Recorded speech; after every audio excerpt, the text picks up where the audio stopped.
Quand un acte délictueux est commis, une question surgit. À qui avons-nous affaire? Un criminel? Une personne dangereuse? Un être humain pris dans une situation extrême?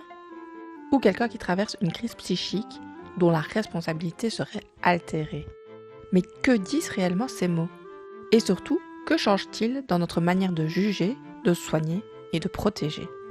En Belgique, l'internement repose sur l'existence d'un trouble psychique, mais que se passe-t-il lorsque ce sont des troubles de la personnalité qui sont en jeu? Entre soins, justice et protection de la société, où se situe la frontière? Dans ce 28e épisode d'Éclat d'esprit, je reçois Jérôme Anglebert, psychologue clinicien et spécialiste de la phénoménologie clinique. Il est aussi professeur et chercheur dans plusieurs universités belges. Avec lui, nous allons explorer ce que signifie étudier l'homme en situation, déplacer notre regard, suspendre nos évidences et nos connaissances pour aller à la rencontre de l'expérience vécue et voir en quoi cette approche transforme profondément notre manière de penser l'anomalie, la responsabilité, la dangerosité, la liberté et le soin. Un échange riche et nuancé qui ouvre de très belles perspectives et qui, à titre personnel, fait profondément écho à la situation que je traverse en éclairant une posture qui me semble tout à fait pertinente pour aller à la rencontre et accompagner mon mari dans tous ses défis. Un épisode porteur d'espoir et peut-être une autre manière de comprendre l'humain.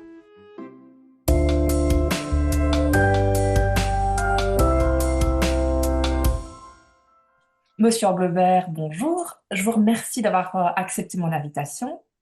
Pour ceux qui ne vous connaissent pas déjà, qui êtes-vous et qu'est-ce qui vous anime? Bonjour, je suis ravi de participer à cet échange avec vous. Pour qui je suis d'un point de vue professionnel, je suis psychologue. J'ai réalisé une thèse de doctorat entre les questions de psychopathologie et les questions de prison et de délinquance. En parallèle à cette thèse, j'ai pendant une vingtaine d'années travaillé dans le domaine des prisons et de la défense sociale. J'ai plus longtemps d'ailleurs travaillé en défense sociale qu'en prison et aussi dans le domaine des expertises. J'ai par ailleurs aussi une pratique de psychothérapeute. Alors maintenant, je suis principalement enseignant et chercheur à l'université. Je suis professeur à l'ULB et à l'UC Louvain en école de criminologie où j'enseigne les matières cliniques, c'est-à-dire les matières de psychopathologie de la délinquance, psychopathologie clinique de la délinquance, psychologie clinique, criminologie clinique, enfin, tous ces concepts qui veulent tous dire à peu près la même chose, c'est-à-dire l'intérêt clinique et je dirais de la rencontre des personnes dans le champ très vaste de la criminologie, ce qui veut dire aussi que ça va au-delà singulièrement du délinquant. C'est là que j'ai travaillé en priorité, mais la criminologie est évidemment un phénomène beaucoup plus vaste. Et alors, peut-être que je pourrais quand même donner comme singularité dans mes propositions et dans mes travaux, c'est que moi, je travaille beaucoup avec la philosophie et beaucoup avec une discipline de la philosophie qui est la phénoménologie.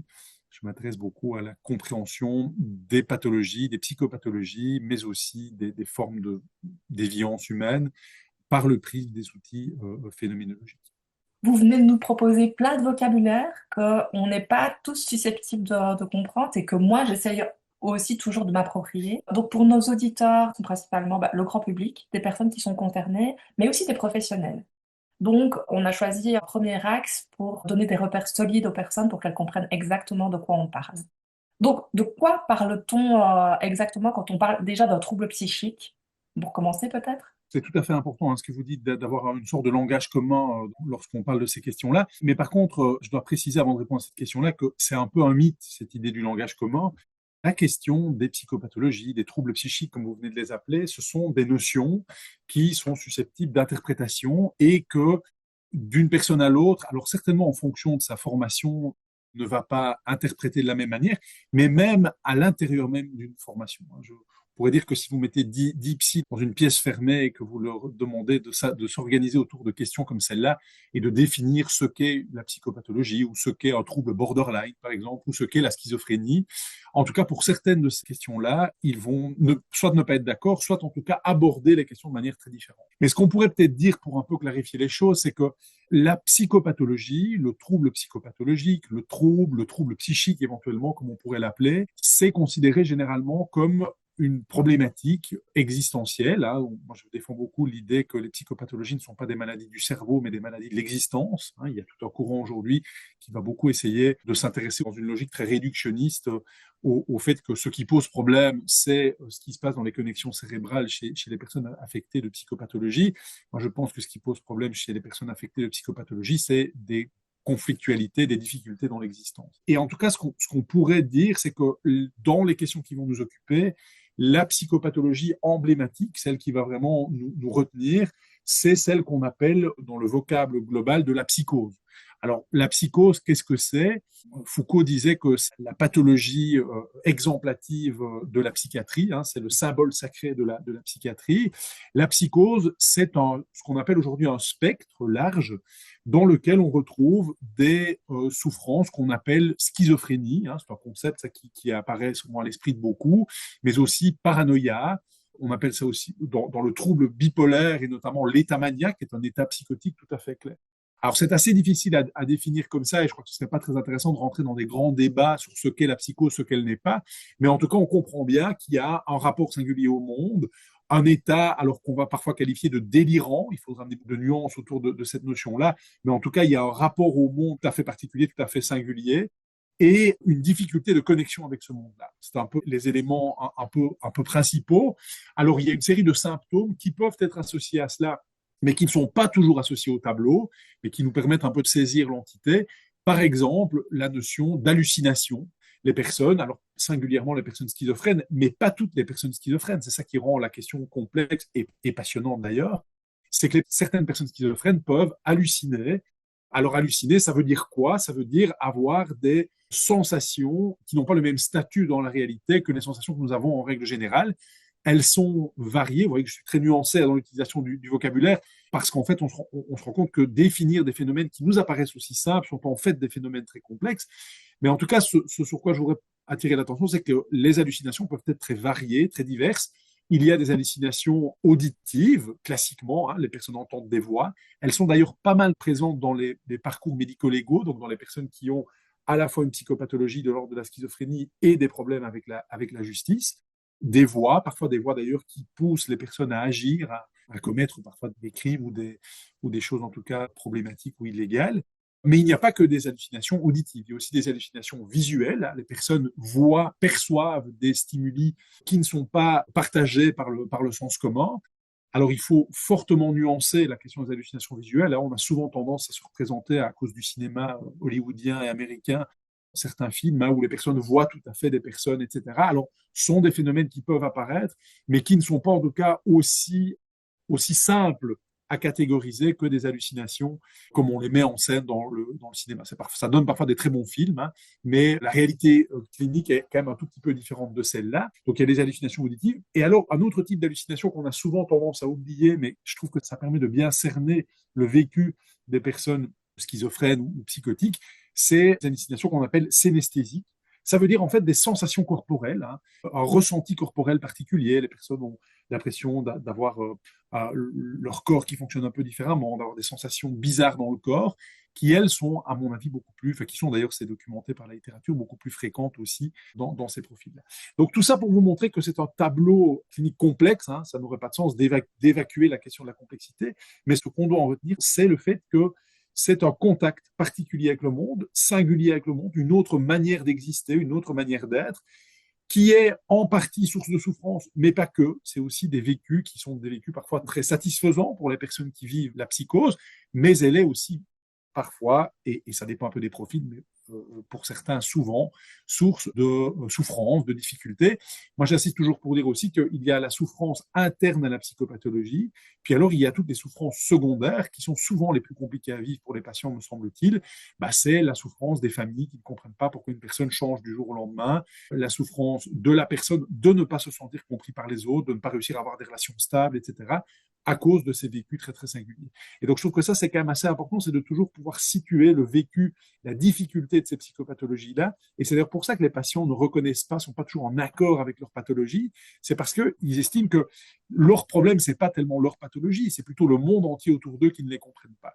Bon, ce qui ne veut pas dire que c'est pas un fameux problème et une fameuse nécessité de les traiter, mais c'est quand même assez important. Merci pour toutes ces précisions sur la psychose, donc cette psychopathologie qu'on rencontre massivement dans le cadre de la défense sociale. J'en profite juste pour préciser qu'en Belgique, ce qu'on nomme défense sociale est un dispositif particulier qui permet d'interner des personnes qui sont reconnues pénalement irresponsables de leurs actes délictuels, à la fois pour assurer leur prise en charge médicale et la protection de la société. Si vous êtes d'accord, je voudrais qu'on poursuive avec la paranoïa, qui est une autre forme de psychopathologie qu'on rencontre aussi beaucoup dans le milieu de la défense sociale et de la délinquance. La paranoïa, c'est être guidé par le fait que le monde extérieur vous en veut, qu'il n'y a plus de hasard. Le hasard n'existe pas dans la paranoïa, selon la belle phrase de Georges Lantéry-Laura, comme si le monde dans lequel on est n'avait plus d'inconnu. Il y a un très bel aphorisme du poète René Char qui dit comment vivre sans inconnu devant soi, qui est une phrase vraiment magnifique. Eh bien, René Char nous dit peut-être, nous donne une condition essentielle de l'existence, c'est que notre vie aussi, consiste aussi à vivre avec des inconnus, avec des incertitudes. Eh bien, la paranoïa, c'est un vécu où les incertitudes n'existent plus et où il y a alors une interprétation du monde singulière depuis le point de vue du sujet et qui va souvent être liée à des vécus de méfiance, de croyances erronées sur le fait que les autres nous en veulent, etc., qui peuvent aussi conduire à des conduites extrêmement problématiques, extrêmement dangereuses, jusqu'au meurtre dans certains cas. C'est assez intéressant de dire aussi que la paranoïa, elle est très fréquente dans les parcours médico-légaux. Elle est par contre moins présente dans le monde du soin psychiatrique en général, tout simplement parce que ces patients-là conservent une capacité, alors pour certains en tout cas, d'adaptation au monde. C'est des gens bizarres, très méfiants, etc., mais qui vont très peu se livrer à des psys, qui vont pas du tout avoir envie d'aller voir des psychiatres ou des psychologues, puisqu'ils se méfient d'eux. Et donc, en fait, c'est des personnes qu'on va peu retrouver dans les parcours cliniques classiques, mais qu'on va plutôt voir du côté de la psychiatrie médico-légale. Alors, il y a d'autres formes de psychose, hein, notamment, j'en parlais tout à l'heure, de l'état maniaque. Hein, donc, c'est des personnes qui vivent avec un trouble bipolaire qui est très particulier, où il y a des situations où la personne vit en état de qu'on appelle d'hypomanie ou de manie. À certains moments, ce sont des crises où la personne alors peut commettre aussi des faits tout à fait problématiques. Ce sont aussi des pathologies, comme les autres d'ailleurs que je viens d'évoquer, qui nécessitent aussi des traitements médicamenteux.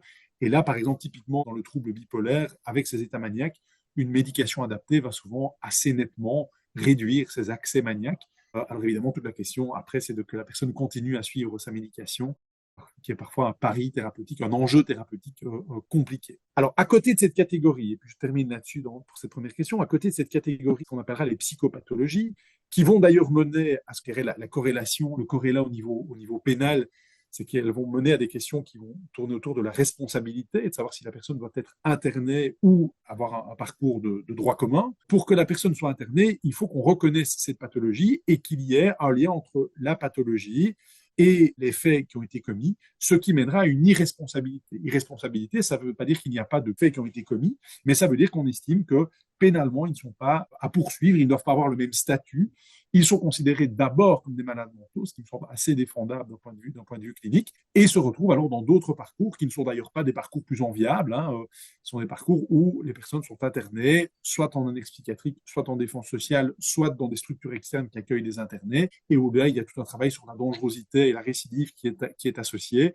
Et en fait, ce n'est pas une peine, c'est une mesure d'internement, mais qui peut se prolonger dans le temps et parfois de manière extrêmement longue. Et donc, parfois, hein, dans certains films, on voit le calcul de gens qui essayent de simuler la folie pour pouvoir être internés et ne pas passer par la prison. C'est un calcul que tout avocat qui connaît la question et toute personne qui travaille dans le domaine ne va jamais favoriser, puisqu'en réalité, si la personne a effectivement des formes de psychopathologie associées à des états de dangerosité ou de récidive, parfois ces séjours peuvent être extrêmement longs, puisque pour qu'il y ait libération, il faut une amélioration de l'état, mais aussi des signes qui vont suggérer le fait que la dangerosité de la personne sera, alors si pas nulle, en tout cas amenuisée, réduite. Et il y a évidemment des cas qui sont relativement rares, mais qui continuent sur du long terme, parfois à rester extrêmement problématiques, et parfois d'ailleurs avec une difficulté aussi au niveau psychiatrique à traiter. Pour vivre le système d'internement de l'intérieur depuis 3 ans, je peux effectivement témoigner du fait que c'est un très mauvais calcul de penser que cette mesure serait plus douce qu'une simple peine de prison. Et je voudrais rajouter qu'au-delà des lieux de prise en charge que vous avez mentionnés, la prison reste en Belgique malheureusement encore pour plus de 1000 personnes internées aujourd'hui le lieu d'accueil premier et possiblement durable en attendant qu'une place se libère dans un lieu prévu par la loi pour cette prise en charge. Je referme cette parenthèse et je vous propose de poursuivre. Qu'en est-il des troubles de la personnalité?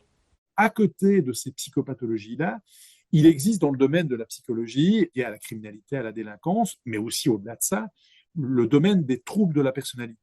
Les troubles de la personnalité, c'est un concept aussi qu'on voit apparaître, qui va être moins directement lié à l'irresponsabilité pénale. Et donc, quand on met en évidence un trouble de personnalité, s'il n'est pas associé à une psychopathologie comme celle dont on vient de parler, bah, généralement, ça va être une coloration du tableau clinique, mais la personne, on va plutôt retrouver a priori ces profils-là du côté des droits communs, des détenus de droits communs, tout en comprenant bien que là, je vous donne évidemment des repères nosographiques qui essaient de stabiliser les choses, mais il va falloir que chaque cas mérite d'être réfléchi par lui-même. Et l'irresponsabilité, ce sont des points de repère pour discuter de l'irresponsabilité, qui n'est d'ailleurs pas décidée par un psychologue ou par un psychiatre, mais bien par un juge, éclairé par le rapport d'un psychiatre et d'un psychologue ou d'un psychiatre tout seul. Et ça me semble vraiment important d'avoir bien à l'esprit que ce sont des points de repère, mais qu'il est nécessaire pour chaque cas qu'on le réfléchisse de manière individualisée, singulière, au prisme évidemment des psychopathologies, mais aussi de nombreux autres facteurs, la situation sociale, la situation culturelle, le passé de vie, de très nombreuses dimensions qui vont rentrer en considération dans la compréhension qu'on aura du sujet. Toujours est-il que les troubles de personnalité sont, alors c'est un peu plus compliqué à définir les troubles de personnalité, parce que les troubles de personnalité, ce sont des manières particulières de s'adapter au monde qui ne vont a priori pas affecter le discernement de la personne, mais ce sont des modes d'adaptation au monde singuliers qui ont, alors à la fois qui vont être vecteurs, en tout cas la plupart du temps, de souffrance chez la personne, mais aussi, et c'est là que les outils, alors on ne va pas rentrer dans les grands débats des outils de diagnostic, mais évoquent la notion d'inadaptation. C'est l'idée que ça produit une inadaptation sociale suffisante chez le sujet pour faire en sorte qu'on puisse identifier à une sorte de levier existentiel qui fait que ça ne fonctionne pas, je dirais, de la même manière que chez les autres personnes. Mais c'est assez critiquable parce que ça voudrait suggérer qu'il y aurait d'un côté les troubles de personnalité et de l'autre les personnes qui n'en auraient pas et qui fonctionneraient toutes de la même manière. Alors qu'on sait bien que chaque individu ne fonctionne pas de la même manière et que c'est plus complexe que ça. Et donc on voit un peu l'ambiguïté, à mon avis, définitoire de ces éléments-là. Alors, quels sont les grands troubles de personnalité? On ne va pas les évoquer tous, mais par exemple, le trouble de personnalité qu'on appelle antisocial, que moi j'ai plutôt tendance à pas mal critiquer, mais on ne va pas rentrer dans ces détails-là, auquel on associe parfois le trouble de personnalité psychopathique et le trouble de personnalité pervers, la personnalité perverse. Alors ça, on situe assez bien, c'est les personnes qui ont un rapport à autrui très très singulier, qui vont alors on va dire les manipuler, c'est un concept que j'aime pas beaucoup non plus, je préfère la notion d'emprise, qui vont avoir de l'emprise sur autrui, qui vont produire comme ça des conduites, en tout cas un rapport singulier aux autres, où l'autre est parfois un objet dont ils vont pouvoir organiser l'existence, ou parfois un objet qui n'ont aucun mal à violenter ou à voire éliminer d'une certaine manière, puisque l'autre n'est plus un sujet, mais a le statut d'objet. Ça, ce sont évidemment des troubles de personnalité qu'on peut retrouver dans le monde de la délinquance, ce qui ne veut pas dire que tous les délinquants ont ces troubles de personnalité-là. Il y a d'autres troubles de personnalité, comme celui assez complexe de personnalité borderline ou état-limite. C'est aussi des notions qu'on entend parfois dans le langage commun.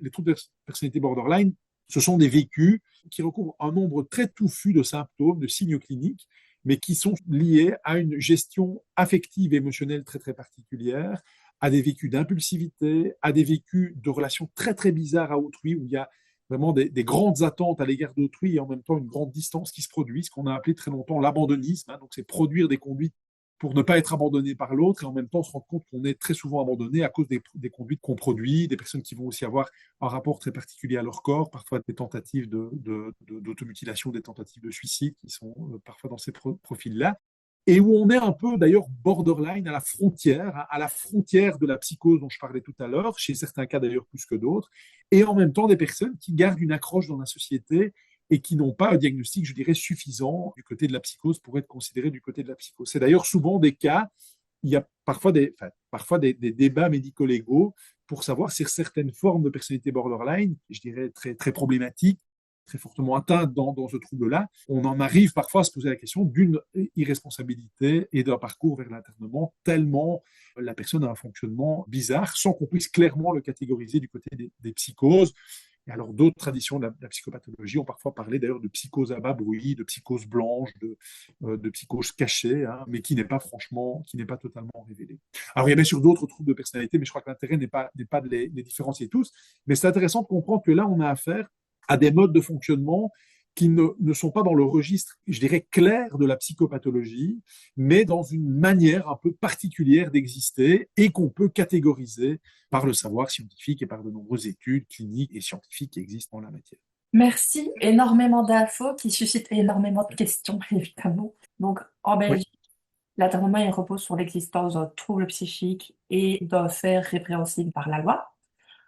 Or, les troubles de personnalité, comme vous l'avez dit, ne sont pas des troubles psychiques au sens classique du terme. Et en Belgique, il y a certaines personnes qui considèrent que les personnes avec un trouble de personnalité peuvent être internées et d'autres pas. Est-ce que vous pouvez nous éclairer sur cette question? Oui, je peux en tout cas vous donner un avis. Je ne sais pas si je vais vous éclairer, mais je peux donner un avis. Alors, c'est assez compliqué, hein, ces questions-là, mais en tout cas, je pense que ce serait. Je suis assez opposé aux personnes qui donnent des réponses catégoriques et définitives sur cette question-là, parce que c'est une question très, très complexe. Alors, j'ai finalement deux points de vue qui se complètent. Le premier, c'est que paradoxalement, je pense que c'est plutôt intéressant qu'il n'y ait pas un accord sur ces questions-là, parce que précisément, je crois qu'il est presque impossible d'avoir un accord là-dessus. Et donc, paradoxalement, je trouve que c'est pas si gênant que deux experts puissent avoir des points de vue opposés là-dessus. Tout simplement parce que ça, je suis assez convaincu que c'est le job du juge de se positionner par rapport à ça. Et je trouve au fond, je dirais démocratiquement et pénalement extrêmement intéressant qu'un juge puisse faire appel à deux psychiatres, deux psychologues, deux cliniciens ou plusieurs, et que leurs points de vue soient pas les mêmes. Je pense que dans beaucoup de cas, les points de vue sont les mêmes. Alors, on n'aura pas toujours les mêmes nuances, on ne prendra pas toujours les mêmes chemins pour y arriver, on n'aura pas toujours les mêmes outils, mais je pense que dans beaucoup de cas, il y a pas toujours débat.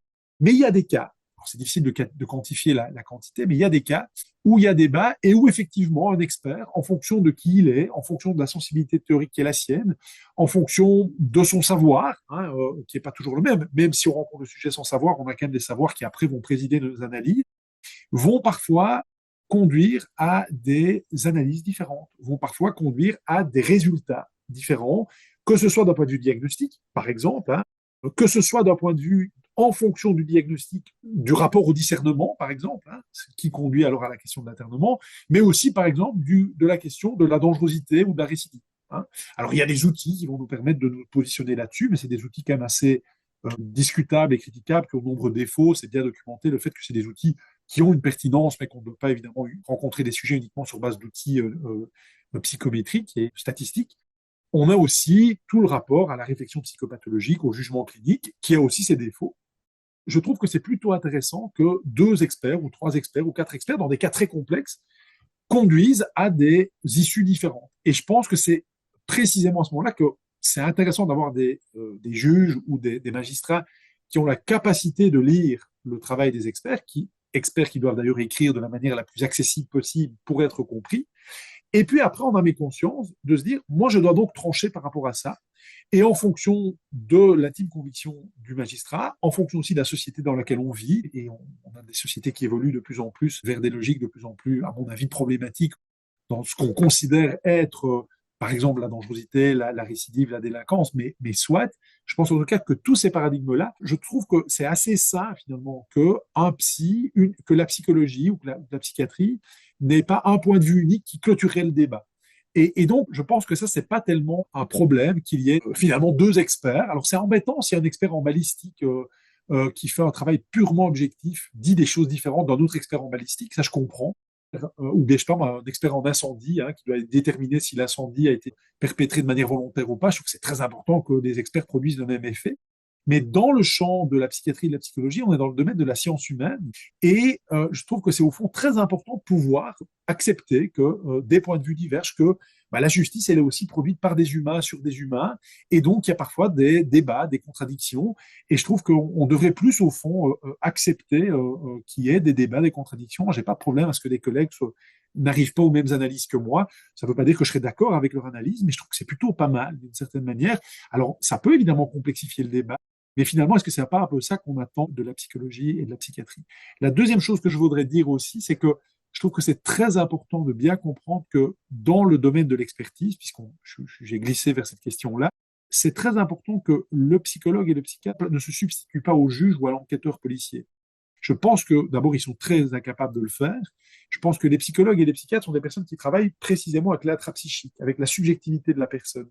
Et donc, par exemple, moi, je ne crois pas qu'on est capable de pouvoir établir si les faits ont eu lieu ou pas. Parfois, il y a des magistrats qui nous demandent ça. Mais oui, mais quel est votre point de vue, etc. Et c'est très important de dire, c'est pas notre boulot de faire ça, c'est le vôtre.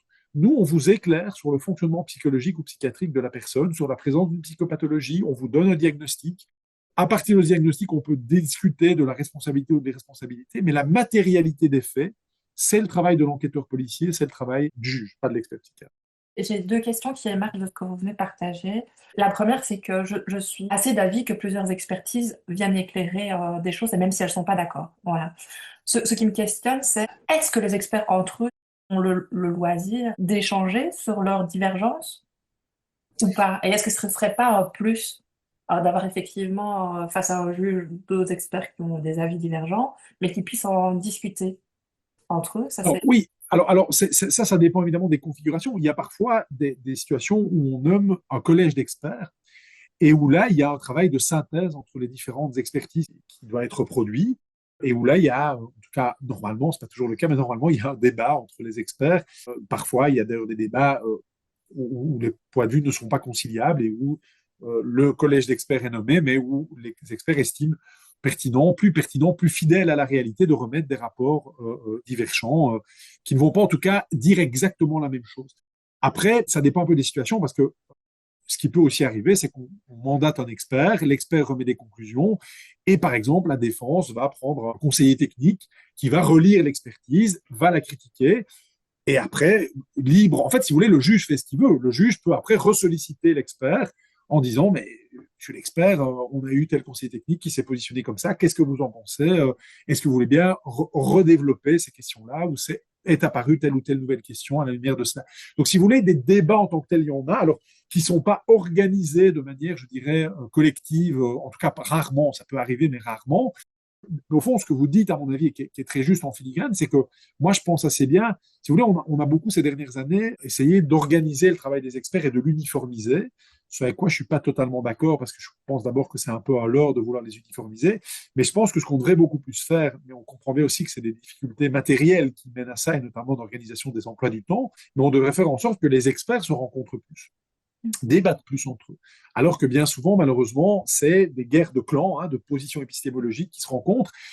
Et alors, évidemment, il va de soi que parfois, les experts qui discutent d'un cas ne vont plus tellement discuter du cas en lui-même, mais plutôt, dans le meilleur des cas, de leur position épistémologique, dans le pire des cas, de leur ego et respectif, et donc de leur position ou de vieilles guéguerres qui les relient. Évidemment, dans ces cas-là, c'est toujours un peu regrettable.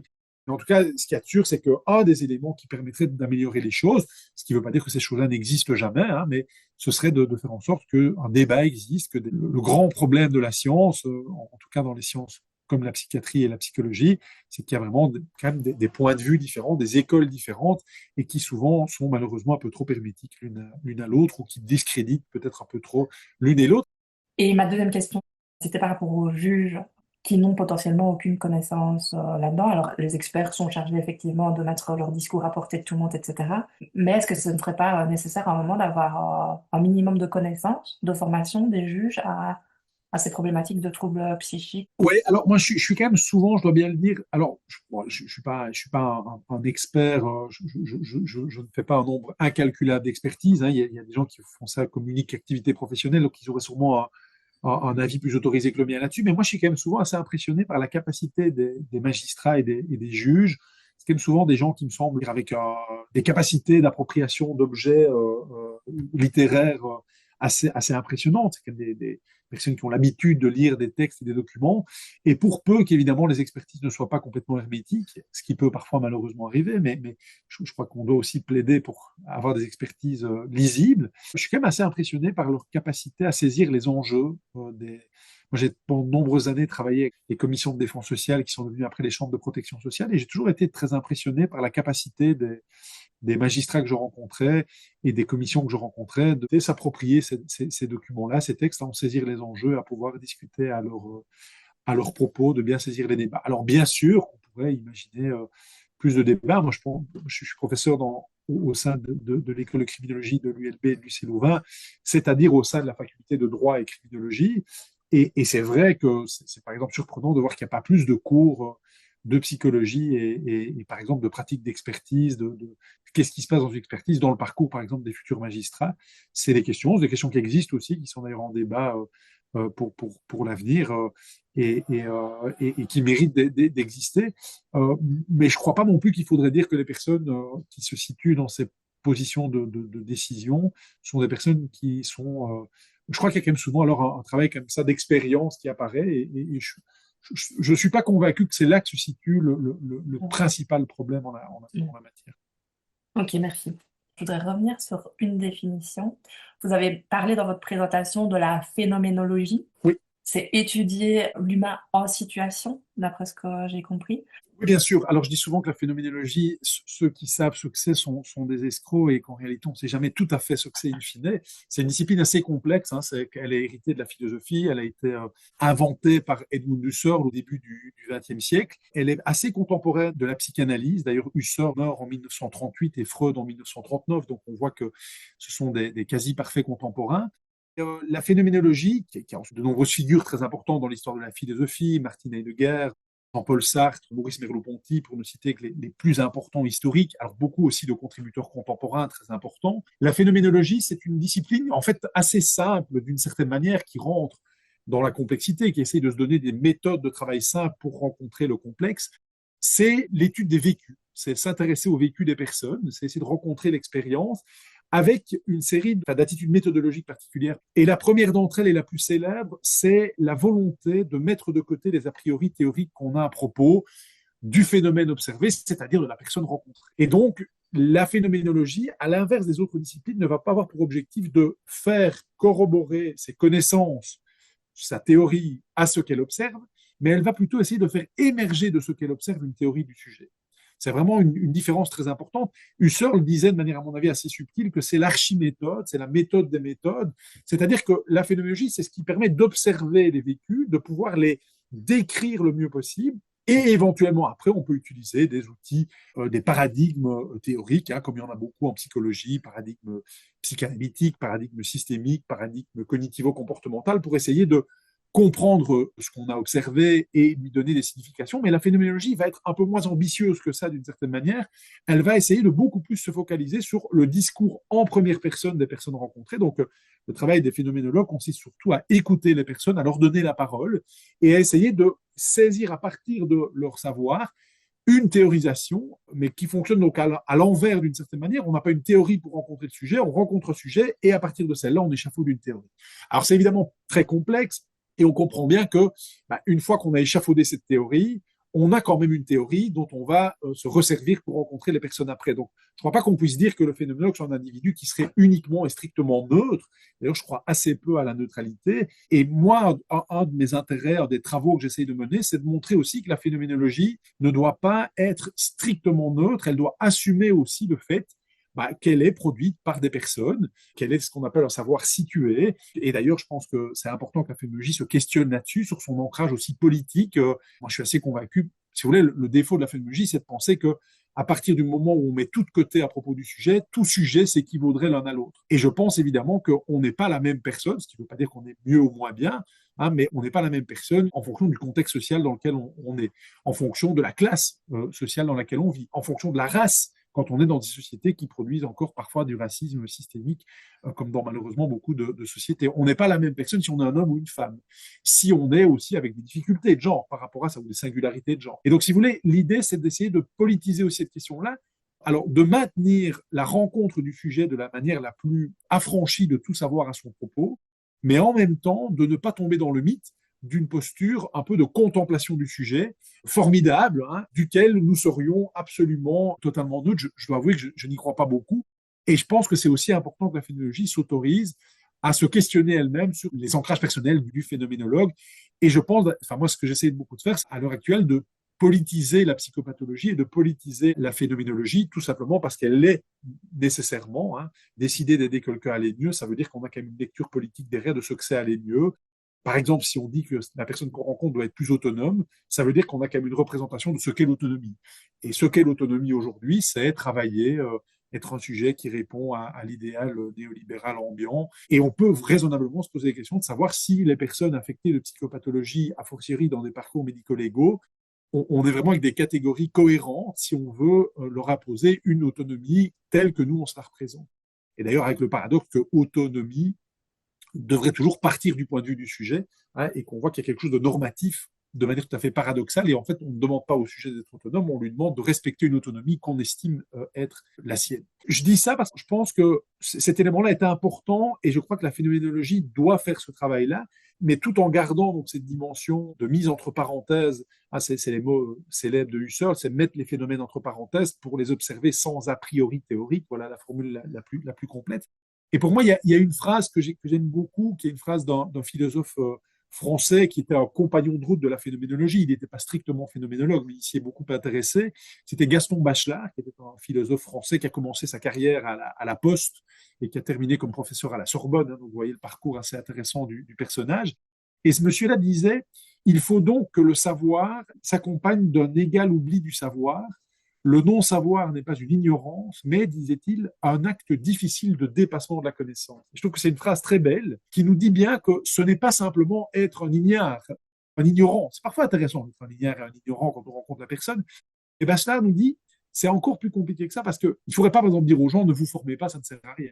Il faut réussir cet acte difficile de dépassement de la connaissance. Donc, il faut arriver à faire avec nos connaissances et à les dépasser pour pouvoir rencontrer le sujet. Donc ça, c'est une subtilité qui me semble assez précieuse pour comprendre la démarche de la phénoménologie. Je me dis, waouh, j'admire. Par rapport à mon histoire personnelle, je me dis, mais c'est vraiment comme ça qu'on peut aider les personnes. Les catégories diagnostiques, ça aide à savoir de quoi on parle et que faire. Mais prendre la personne dans sa globalité, dans son environnement, dans là où effectivement elle rencontre ses difficultés de rapport au monde, etc., ce que vous avez mis en avant pour commencer, je me dis, mais c'est comme ça qu'on arrive à quelque chose de complet, de global, quoi, une vue à 360 degrés. Oui, oui. Alors en tout cas, je partage tout à fait, merci beaucoup, et je partage tout à fait l'idée qu'il y a une volonté dans la démarche phénoménologique de ne pas se focaliser sur un seul élément. On ne va pas se focaliser uniquement sur le contexte. On ne va pas se focaliser uniquement sur la dimension intrapsychique. On ne va pas se focaliser uniquement sur le comportement. On va essayer de prendre la personne dans sa totalité, tout en sachant qu'il y a quelque chose d'un peu presque mythique dans cette démarche-là, parce que bien sûr qu'on ne saisit jamais la totalité. Jean-Paul Sartre, qui était un très grand philosophe qui inspire beaucoup mes travaux, parce que je pense que Sartre, d'abord, d'une part, a lui-même politisé la phénoménologie, mais aussi, il a vraiment essayé de rencontrer le sujet dans sa singularité la plus profonde, à mon avis. Puis c'est un grand penseur de la liberté, qui est, à mon avis, un concept très important en psychopathologie. Et Sartre avait vraiment cette volonté de la totalisation d'un sujet. Ce qui le mène, par exemple, à s'intéresser à la vie de Gustave Flaubert, hein, qu'on connaît tous, et il veut faire une psychobiographie de Flaubert. Sauf que il écrit 3000 pages sur Flaubert, et il n'arrive pas au bout. Et il dit, je n'ai pas encore fini. Et donc, c'est assez intéressant. C'est un livre d'ailleurs formidable qui s'appelle L'idiot de la famille en 3 tomes. C'est un livre gigantesque. Et Sartre nous montre d'une certaine manière qu'il y a à la fois quelque chose, une sorte d'un idéal absolu dans la phénoménologie de la totalisation d'un savoir à propos d'un sujet, et en même temps, l'impossibilité d'une telle tâche qui amène à des nécessités, je dirais, pragmatiques, qui nous poussent, à certains moments, arrêter le curseur sur certaines questions, mais sans être dupe et sans parfois oublier, enfin, à mon avis, sans oublier que ce sont toujours des prises de position, des réflexions, des états de savoir qui, justement, ne sont pas complets précisément parce qu'on n'a jamais fait le tour d'une question complète. Et donc, il y a quelque chose de très ouvert dans la position phénoménologique et de jamais fermé, de jamais éclos d'une certaine manière. Je trouve que ça, c'est intéressant. Et alors, le deuxième élément que je voulais peut-être aussi rajouter, alors qui est en partie présent dans la phénoménologie, mais qui est très singulier dans mon approche de la phénoménologie, que moi j'essaye beaucoup de défendre dans mes travaux et dans les débats que j'ai avec mes collègues phénoménologues, c'est que je pense beaucoup que les troubles psychiques, les déviations, les déviances, les psychopathologies sont à tort considérés comme des inadaptations et qu'on gagne souvent à s'autoriser à les penser, parfois de manière même un peu provocatrice, comme des adaptations. Christian de Boys disait, hein, qui est un grand criminologue belge, c'est la moins mauvaise solution trouvée par une personne à un certain moment. Alors, il parlait là de l'acte délinquant, même des choses très graves. Il suggérait un peu, et moi je reprends cette idée-là en disant, mais au fond, c'est un organisme libre qui a agi. C'est une personne qui a agi. Alors évidemment, de manière parfois catastrophique et dramatique pour la société. Il ne s'agit pas une seule seconde de minimiser ces conduites-là ou de les excuser, bien sûr. Je ne crois pas du tout que comprendre, c'est excuser. Hein, mais par contre, je crois que si on veut saisir ce que vit une personne et éventuellement pouvoir l'aider a posteriori, on doit s'autoriser à penser que ce sont des conduites qui sont mises en place par un individu libre de ce qu'il a commis, d'ailleurs d'une certaine manière responsable, alors avec ce paradoxe de l'irresponsabilité dont on parlait tout à l'heure, mais qui sont quand même guidés par une personne qui a produit ça à tel moment. Et donc je ne crois pas qu'on gagne à toujours concevoir l'acte déviant, délinquant ou psychopathologique comme un accident d'une existence, mais plutôt comme quelque chose qui vient faire sens dans l'existence, parfois de manière cataclysmique pour la personne même et évidemment pour les victimes, les familles des victimes, etc., indiscutablement. Mais je crois que c'est trop simple de le voir comme un simple accident de parcours ou comme la réponse inéluctable à un parcours de vie antérieur, ce qui est parfois le cas, mais à mon avis, on ne peut pas le faire. Mais ce que je voulais dire aussi d'un point de vue adaptatif, c'est que penser les psychopathologies de manière adaptative, c'est à mon avis un enjeu important. Quand j'essaie d'expliquer ça aux étudiants, je prends souvent un exemple qui est à mon avis assez facile à saisir. Je leur dis souvent, si vous vous brossez les dents le matin devant votre miroir en peignoir à, je sais pas, 8 heures du matin, vous produisez un comportement tout à fait adaptatif. Je leur dis souvent, essayez de faire la même chose sur la grande place où vous vivez exactement au même moment, dans les mêmes conditions, avec votre peignoir et votre brosse à dents. Et je leur dis, en fonction du climat politique dans lequel vous vivez, des personnes qui sortiront d'une camionnette, soit habillées en blanc, soit habillées en bleu, vous demanderont d'aller faire un petit tour, ou les deux, vous demanderont d'aller faire un petit tour avec eux pour un peu évoquer ces difficultés. Et je trouve que c'est un bon exemple, cet exemple-là, parce qu'il montre qu'une conduite humaine peut, alors la plupart du temps ou toujours, alors bien sûr on peut toujours trouver des cas limites qui mériteraient d'être discutés et d'être nuancés, je ne crois pas que l'idée c'est de faire ça ici, de rentrer dans des grands débats épistémologiques, mais la plupart du temps, une conduite qui apparaît inadaptée reçoit son caractère inadapté par le contexte dans lequel elle est produite. Demaret, par exemple, qui m'a beaucoup influencé, qui est maintenant décédé, qui est un psychiatre et éthologue belge, qui a écrit un livre magnifique qui s'appelle Éthologie et psychiatrie, et dans lequel il émet l'hypothèse des pathologies, des psychopathologies comme des adaptations, disait cette phrase assez provocatrice, mais au fond très intéressante. Les psychopathes, en temps de paix, on les met en prison, en temps de guerre, on les couvre de décorations. Voilà une phrase assez intéressante, alors qui nous fait un peu peur d'ailleurs, hein, d'une certaine manière. Alors je crois qu'elle doit être nuancée, parce que je pense qu'en temps de guerre, la logique individuelle ne prime pas tant que ça, et c'est aussi des logiques collectives. Mais toujours est-il qu'il nous dit quelque chose qui nous permet comme ça subitement de nous dire, ah oui, c'est vrai. Il disait la même chose, par exemple, des paranoïaques. Les paranoïaques, ben oui, ok, quand tout va bien, il n'y a pas de problème. Mais si vous êtes, je sais pas moi, sur la ligne russo-ukrainienne pour l'instant, vous avez une plus grande chance de survie si vous avez un bon fond paranoïaque et que vous vous méfiez de l'autre que si vous êtes un altruiste bienveillant que la société, la plupart du temps, va valoriser en période de paix et de bienveillance, la plupart du temps réciproque entre les personnes. Et donc, on voit qu'en fonction du contexte dans lequel est produit un comportement, une singularité adaptative peut être révélée pour peu qu'on décontextualise cette conduite et qu'on la remette ailleurs. Ce qui ne réduit pas le drame de certaines conduites, ce qui ne réduit pas le problème, hein, que la personne a produit cette conduite dans un environnement singulier et pas dans un autre. Mais je trouve que c'est intéressant de s'autoriser à penser la pathologie de cette manière-là, parce que ça ne devient plus la conduite un ennemi absolu qu'il faudrait essayer de combattre, et quelque chose qu'on va essayer de redimensionner d'une autre manière. Georges Canguilhem, qui était un grand philosophe français, lyonnais, qui a écrit un livre qui s'appelle Le normal et le pathologique, qui est un livre très important sur ce qui est normal, ce qui est pathologique dans la santé en général. C'est d'ailleurs un philosophe qui est toujours aujourd'hui beaucoup discuté.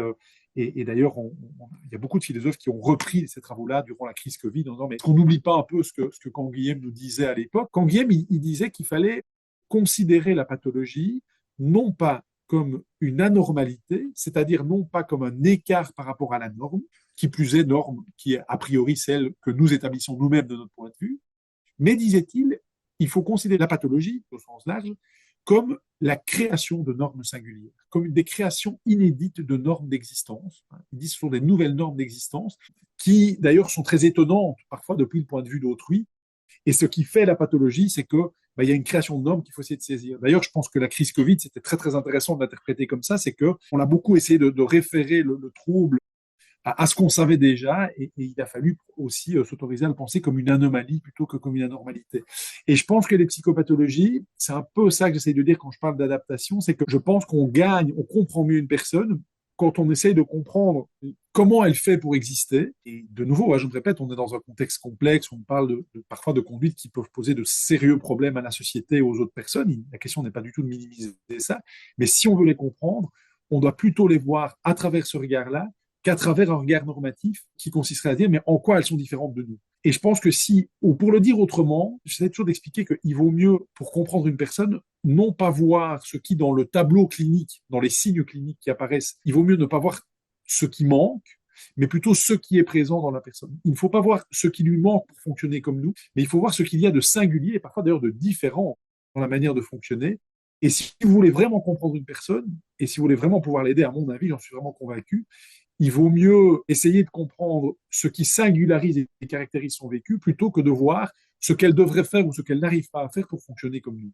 Et ça, c'est une question très compliquée. Alors, bien sûr, on pourrait dire que travailler dans le champ de la clinique, c'est évidemment travailler un peu avec les deux. C'est travailler avec des anomalies, mais aussi avec des anormalités. Et bien sûr qu'on travaille aussi avec la norme, mais je pense qu'on a trop souvent tendance à travailler avec des anormalités, avec une lecture normative, à essayer de voir en quoi le sujet devrait, pour aller mieux, rentrer dans une norme qui peut-être ne lui convient pas très bien. Et on doit, à mon avis, associer à cela une lecture anomale et non pas anormale, mais essayer de saisir les singularités de l'existence pour pouvoir aller rencontrer le sujet au plus près de son vécu et pouvoir alors l'aider pour voir dans quelle mesure il peut produire des compromis d'existence, je dirais sans se compromettre, c'est-à-dire à la fois rester qui il est, parce que je crois que souvent quand on essaie de changer les gens, on n'y arrive pas, et en même temps de trouver une manière plus harmonieuse de fonctionner dans la société, aussi dire à ces personnes-là que si elles continuent comme ça, elles finiront par revenir dans le monde de la délinquance, quand on parle ici de la question de la délinquance, et qu'évidemment ça ne les aidera pas.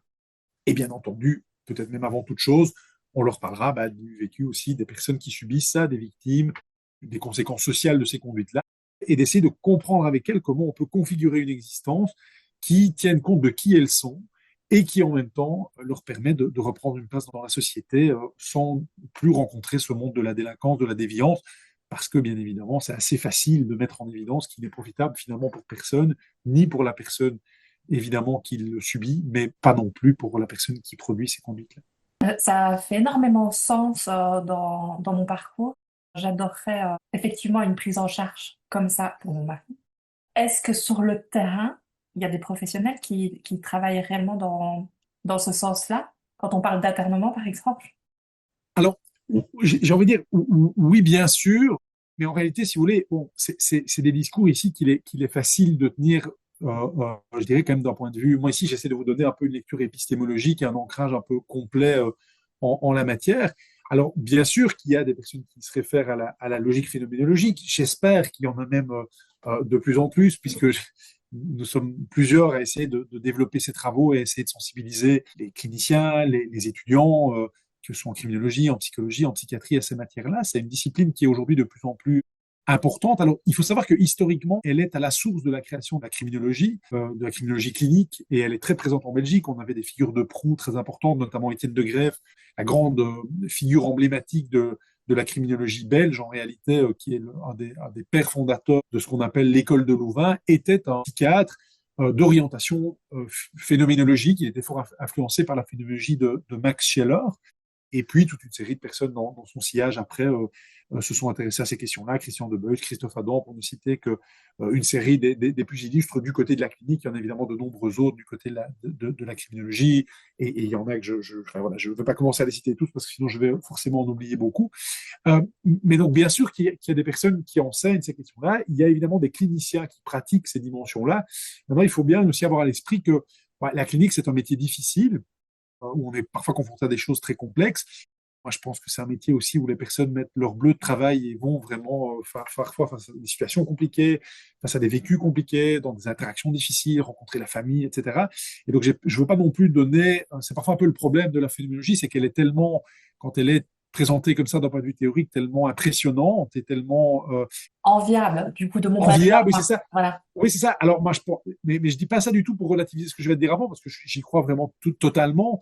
Mais il faut aussi bien reconnaître qu'il y a un côté un peu, la phénoménologie, elle a parfois une sorte de fascination pour son objet d'étude. Je crois qu'elle doit d'ailleurs faire un effort parfois pour sortir de la contemplation, pour rentrer aussi dans je dirais ce côté très pragmatique, très terre à terre de la clinique.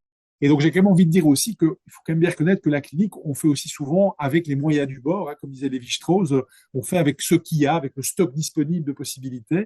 Et donc, il va de soi que moi, ce qui me semble important, c'est que les cliniciens aient une possibilité d'avoir recours à une lecture phénoménologique, que ça les aide à échapper à certains réflexes, hein. Par exemple, les psys ils ont souvent le réflexe d'interpréter très vite. Un bon psy serait celui qui, au bout de 5 minutes, a tout pigé, dit OK, j'ai compris, c'est ça qui se passe, il y a plus de débat, plus de discussion.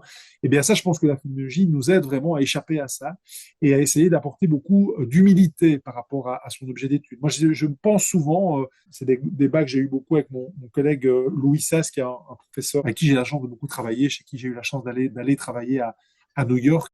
Et c'est un grand spécialiste de la phénoménologie et on s'est beaucoup questionné sur le fait qu'au au fond, le clinicien, il devrait beaucoup avoir à envier à l'anthropologue ou l'ethnographe qui va sur un terrain avec beaucoup d'humilité, qui va essayer de comprendre des personnes qui ne comprend pas très bien, qui n'a peut-être pas les mêmes codifications pour saisir, et il y va, en tout cas, des figures comme Marcel Mauss, comme Clifford Geertz, par exemple, ou comme Lévi-Strauss, avec beaucoup d'humilité pour essayer de saisir les personnes qu'il rencontre.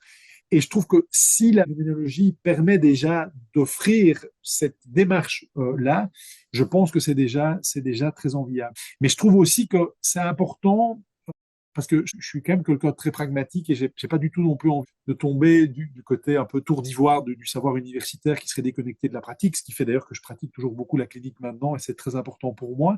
C'est que la clinique, comme je vous dis, hein, on fait parfois avec des choses très difficiles, très complexes, c'est-à-dire d'être le plus complet possible.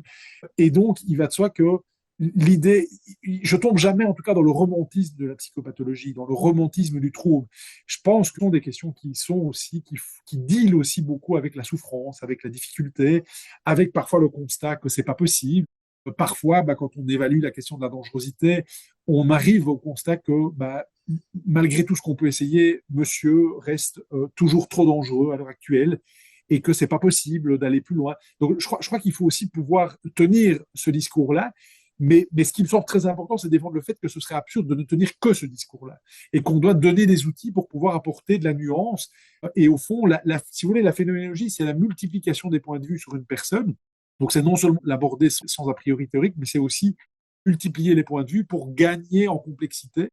Et je pense que on gagne toujours à s'autoriser à multiplier les hypothèses. Et on peut évidemment faire avec des hypothèses parfois très difficiles, très pessimistes. Bien sûr qu'il y a parfois des situations très compliquées. Je crois que ce ne sont pas toujours des situations très compliquées, mais parfois. Mais on doit toujours s'autoriser à multiplier les points de vue, à multiplier les hypothèses, et parfois s'autoriser, y compris dans les cas les plus difficiles, à de l'optimisme, à des moments comme ça, de considérer des conduites qui apparaissent tout à fait problématiques en y trouvant du sens, en y trouvant de la signification. Voilà, il y a quand même quelque chose de l'ordre de l'espoir dans la position phénoménologique.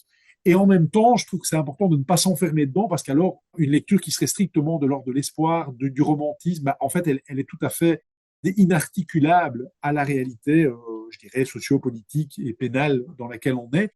Et donc, c'est essayer de trouver des nuances par rapport à ça. Je crois qu'en tout cas, Nietzsche disait malheur à moi, je suis nuance, et je trouve que c'est un peu vrai, mais en même temps, c'est aussi positif de pouvoir se dire ça. Et je crois que s'il y a bien une chose que la phénoménologie permet, et il n'y a pas que, hein, je pense que d'autres approches permettent ça aussi, mais c'est toujours de se battre pour la nuance. La nuance et je dirais aussi la culture du doute. Il y a une très belle phrase de Bukowski qui dit il y a deux problèmes dans ce monde, les gens stupides sont pleins de certitudes et les gens intelligents sont pleins de doutes. Et je pense qu'il faut choisir son camp et je préfère être du côté des gens qui doutent. Comment est-ce que vous voyez les choses à l'avenir? Avec tout ce que vous venez de nous partager, comment prendre en soin des personnes qui ne consentent pas, notamment par le fait qu'elles ne reconnaissent pas leur maladie pour mille et une raisons? Comment prendre en soin ces personnes pour qu'elles puissent vivre de manière tout à fait bonne pour elles dans la société? Ce serait quoi, selon vous, les choses à faire? Il y a au moins deux questions derrière ça qui sont deux questions très importantes.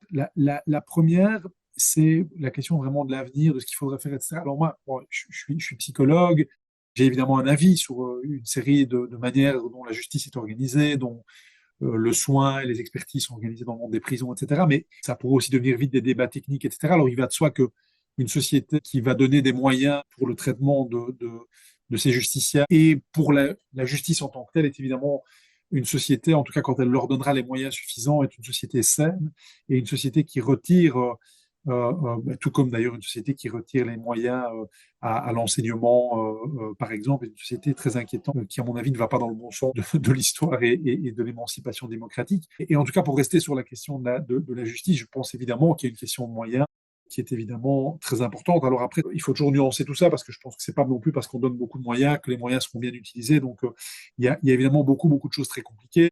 Je pense que on doit essayer de mener un travail qui va toujours tendre vers une augmentation de l'humanité, ou en tout cas de l'humanisme du côté des prises en charge, des expertises, etc. Alors le mot humanisme est parfois un mot un tout petit peu normatif.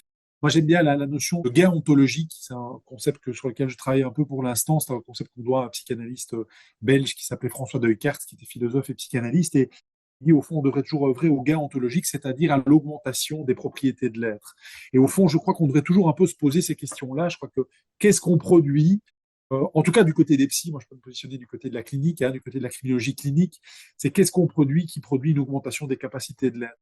Et je dis ça parce que je crois qu'on a parfois aujourd'hui tendance, un peu trop à mon avis, à organiser les évolutions des prises en charge, des expertises, sur un idéal scientifique. L'idée, c'est d'être le plus scientifique possible, le plus irréprochable en termes d'application de protocoles, etc. Et je crois, comme on l'a dit tout à l'heure, que c'est un peu un leurre parce que je pense d'abord que la science dont on discute, c'est une science humaine qui est beaucoup plus fragile d'un point de vue scientifique que de discuter de la loi de la pesanteur et de la gravité. Quoi. On n'est pas dans les mêmes logiques scientifiques, dans la même robustesse et solidité scientifique. Mais je pense surtout que c'est un peu une erreur de prendre l'unique prisme de la validité scientifique pour penser le soin, les protocoles de psychothérapie, les modalités d'expertise. Je pense que cette question plus ontologique derrière devrait être beaucoup plus, alors qu'on appelle aussi parfois éthique, mais je trouve de nouveau que l'éthique, elle est parfois un peu connotée. Je trouve que la notion d'ontologie, elle est intéressante, c'est-à-dire comment on produit plus d'être chez l'être. Je trouve qu'elle est assez intéressante et à mon avis très importante dans la société actuelle et future. Alors je dis ça c'est un peu une sorte de programme un peu épistémologique. Alors dans les faits, de manière très concrète, il y aurait des choses très précises à dire, mais je crois que là, à ce moment-là, ça devient un discours politique, etc. Et c'est plutôt des choses où est-ce qu'il faut mettre le soin, comment est-ce qu'il faut penser l'avenir de l'internement en Belgique, comment est-ce qu'il faudrait penser la question du soin psychologique et psychiatrique dans les prisons, sans tomber dans le paradoxe aussi de psychiatriser la délinquance, parce que je pense qu'il y a aussi beaucoup de délinquants qui ne sont pas malades mentaux, et c'est parfois un peu un paradoxe de les pathologiser. Donc vous voyez qu'il y a beaucoup de nuances, etc. Mais en tout cas, je pense que cette idée du gain ontologique, elle est assez pertinente et elle est, à mon avis, au fond, plus pertinente que de faire passer des échelles cliniques qui, après, avec des résultats, on peut objectiver le fait que cela. Je crois qu'on n'objective rien du tout dans ces cas-là. Je crois que ça demande des débats plus subtils que ça. Et je pense que les philosophes, par exemple, les philosophes qui pratiquent la philosophie sont des gens qui pourraient nous aider en la matière. Et alors, le deuxième point que je voulais énoncer, c'est vous parlez de la question du consentement dans les soins. J'ai deux réponses à faire sur ce point-là. Comment est-ce qu'on peut travailler sur la question des personnes qui ne veulent pas consentir à ça? Alors, la première chose, c'est que moi, je pense que les gens qui ne consentent pas, ils ont tout à fait le droit de ne pas consentir. Ça, c'est la première chose, c'est que il y a une imposition faite par la justice, la plupart du temps, de personnes qui doivent consentir et être soignées. Et je pense que c'est une liberté individuelle de personnes qui peuvent tout à fait accepter ça. Il y a deux choses à dire par rapport à ça. La première, c'est dans le champ de la psychiatrie et notamment de la médication. C'est une des grandes difficultés qu'on a. C'est des personnes qui ne se reconnaissent pas affectées de psychopathologie, qui peut-être aussi parce que la manière qu'on a de leur présenter leurs troubles font qu'ils s'opposent à ça. Si on dit à des personnes, vous avez une maladie du cerveau et vous avez des problèmes de connexion dans le cerveau, et que la personne dit non, moi pas du tout, j'ai pas de problème dans le cerveau, j'ai un problème dans l'existence, et qu'on va pas aller chercher sur ces questions-là. Si moi on me disait ça, je crois que moi-même je serais anosognosique, comme on appelle, c'est selon le concept établi. Donc on ne reconnaît pas la pathologie. Je pense que c'est aussi aux cliniciens de reconnaître la pathologie du malade dans l'autre sens et à faire un travail de reconnaissance. Mais toujours est-il qu'il y a des cas, évidemment, et on en retrouve beaucoup dans le domaine médico-légal, où les personnes ont des médicaments à prendre, par exemple, un traitement à prendre, et on sait que la prise de ces médicaments-là, c'est évidemment des questions très complexes, parce qu'on sait en tout cas que ça peut avoir un effet où la personne va sortir de sa psychopathologie, va en tout cas l'avoir beaucoup moins présente, et que toute une série de symptômes qui empêchent la personne de reprendre une place dans la société, alors là c'est une lecture un peu plus normative, mais elle est quand même importante. On sait que si on ne met pas en place ce traitement-là, la personne va se terrer dans son rapport au monde, dans lequel elle n'arrivera plus à fonctionner dans la société. Alors à ce moment-là, c'est une question très complexe parce que ça pose la question du traitement sous contrainte, mais aussi d'une sorte de traitement médicamenteux à prendre sous contrainte, ce qui est quand même techniquement globalement un peu illégal en Belgique. Hein. Alors c'est très très subtil et très nuancé ces questions-là, mais ça pose toutes les questions aussi de non-assistance à personne en danger, etc., etc. Mais moi, ce que je pense ce vers quoi on doit aller, alors ça demande des sociétés qui ont du temps, qui ont de l'argent pour faire ça, et d'ailleurs c'est pas étonnant que ça vienne de Suisse, mais moi ce que j'ai pu observer en Suisse, c'est des endroits où la contrainte, elle est pensée à plusieurs, et elle est pensée avec le patient, avec qu'il soit grand schizophrène ou pas, hein, qu'il soit complètement délirant ou pas, on le concerne dans ces situations-là, mais aussi toujours un proche de la personne, donc soit un membre de la famille, soit un ami, soit une personne qui choisit, soit parfois un autre patient, ce qui est parfois des configurations assez étonnantes, parfois même un peu comiques, parfois l'avocat aussi, hein, on pourrait aussi imaginer ça, parfois plusieurs, et le soignant, mais aussi d'autres personnes. Le soignant peut avoir un autre soignant, peut avoir le directeur de la prison. Voilà. Et on constitue un petit comité éthique dans lequel la personne se situe, et on pose cette question-là non plus comme une question médicale, mais comme une question éthique. Et dire, voilà, d'un point de vue éthique, on a des raisons de penser qu'il y a des entraves à donner ces médicaments et à les donner de force, mais on a aussi des raisons de penser que donner de force produira tel et tel effet. Et à ce moment-là, il y a un débat qui se produit, évidemment avec lequel parfois le patient va pas être d'accord et l'issue va pas être d'accord. Mais l'expérience que j'en ai, c'est que quand on donne ces espaces-là de discussion, on augmente très très nettement l'issue des débats vers une solution positive. Positif qui n'est pas toujours d'ailleurs le fait qu'on donne les médicaments, c'est parfois le psychiatre ou l'équipe soignante qui se remet en question et qui dit ben oui, mais non, là finalement on se rend compte qu'on a nous trop voulu dans un idéal médical soigner la personne alors que la médication c'est pas le bon moment pour le faire. Et on accepte qu'on se reposera la question dans 6 mois et souvent ça produit en fait des choses à mon avis vraiment fascinantes. Je trouve que c'est des choses qu'on devrait développer. Mais bon, vous imaginez bien que pour pouvoir faire ça, il faut des institutions qui ont des moyens, qui ont du temps, où il y a des psychiatres en suffisance, qui ont du temps pour faire ça, qui sont formés aussi à se poser ces questions-là. Donc, on est encore très loin du compte. Et c'est pas étonnant si c'est en Suisse, où il y a quand même des moyens financiers beaucoup plus importants, que ces choses-là peuvent se faire. Et je trouve qu'il ne faut jamais tomber dans le mythe du médicament, alors ni du côté de médicaments qu'il ne faudrait pas donner, ni du côté que la médication serait l'absolue nécessité systématique et systémique. Il y a une phrase très belle, je raconte souvent cette phrase-là dans un film qui n'a rien à voir, enfin, qui a rien à voir, qui s'appelle Le Prodige. C'est un film sur la vie de Bobby Fischer, qui est ce champion des échecs, hein, qui est le meilleur joueur de l'histoire des échecs, qui peu à peu tombe dans la paranoïa et dans la maladie mentale la plus profonde. Et à un moment, il y a une scène assez mythique comme ça, où son manager discute avec un ami de Bobby Fischer, et l'ami de Bobby Fischer dit à son manager, est-ce qu'il ne faudrait quand même pas lui donner des médicaments? Et il répond, n'y pense pas, ce serait comme mettre du ciment dans un puits céleste. Ou dans un puits sacré, je ne sais plus exactement. Mais la phrase est magnifique et je trouve qu'elle est très juste parce que quand on donne une médication antipsychotique parfois à des patients, parfois, il y a un effet comme ça sédatif et orthocomportemental terrible où la personne est complètement cassée par la médication et où toute la puissance d'existence de la personne est aussi amenuisée. Et je trouve qu'on doit bien se rendre compte que toutes ces dimensions-là. Alors évidemment, c'est au prix de retrouver une capacité à fonctionner en société, mais au fond, c'est toujours voir ce qu'on gagne et ce qu'on perd par rapport à ça. Et je pense que du côté, ce serait mettre du ciment dans un puits sacré ou dans un puits céleste, je trouve que ça témoigne assez bien du vécu des personnes qui ne veulent pas avoir de médicaments parce qu'elles sentent qu'elles vont être privées de quelque chose. Donc tout ça pour dire que c'est complexe et qu'à mon avis, l'issue, c'est des débats éthiques non médicaux. Je crois qu'on va vraiment extraire la dimension strictement médicale et je pense que les psychiatres gagneront à ce que ce ne soit plus eux seuls qui portent ces décisions-là, mais que ce soit collectif. Et bien sûr, il y a quelque chose d'un peu idéalisé là-dedans, d'un peu romantisé des pratiques psychiatriques. Je suis bien conscient des réalités de terrain en la matière, mais je crois que c'est vers là qu'on doit essayer quand même de tendre. La dernière chose que je voulais dire concernant la question du consentement aux soins ou du soin sous contrainte, c'est peut-être une problématique qui se pose un peu différemment dans la psychiatrie lourde, mais là, je voudrais parler notamment de toutes les contraintes thérapeutiques qui sont imposées à des personnes à la sortie des prisons, et donc ce qu'on appelle le suivi sous contrainte, alors qui sont particulièrement imposées aux auteurs d'infractions à caractère sexuel, aux délinquants sexuels qui doivent aller revoir un thérapeute. Ça fait partie des contraintes pour obtenir une libération conditionnelle. Alors la première chose que je veux dire, c'est que c'est bien la preuve. Enfin, d'abord, on sait que ça fonctionne, on sait que ça a un effet très très important à la fois sur la qualité de la réinsertion et sur la réduction de la récidive. Et ça, c'est bien documenté d'un point de vue scientifique. Et ce qui montre bien qu'on doit absolument défendre une société qui maintient les libérations anticipées sous libération conditionnelle notamment et sur toutes les mesures alternatives à la détention, parce qu'en fait, elles ont pour effet de réduire la délinquance et de réduire la récidive. Et donc, c'est un discours tout à fait absurde qui va complètement à l'opposé de ce qu'il faut faire, qui consiste à augmenter les peines planchées, à augmenter la durée des peines. D'abord, on sait que la prison abîme les gens, mais surtout, empêcher les personnes de sortir avant la fin de leur peine, ça a pour effet qu'évidemment, on amène à des peines planchées maximales où des gens finissent par sortir sans aucun point de repère dans la société, alors que la libération conditionnelle permet vraiment une série de mise en place d'une série de conditions, dont celle du suivi thérapeutique. Moi, c'est un travail que je fais beaucoup. J'ai pas mal de patients qui sont sous contrainte, qui viennent me voir sous contrainte, et ça a un effet tout à fait favorable sur leur parcours. Là, je ne veux pas dire même dans le cas singulier, mais on sait que c'est le cas. Et donc, quand on entend certaines positions politiques qui défendent le fait qu'il faudrait augmenter la durée des peines et ça va tout à fait. En fait, c'est vraiment la meilleure manière d'augmenter la délinquance dans nos sociétés.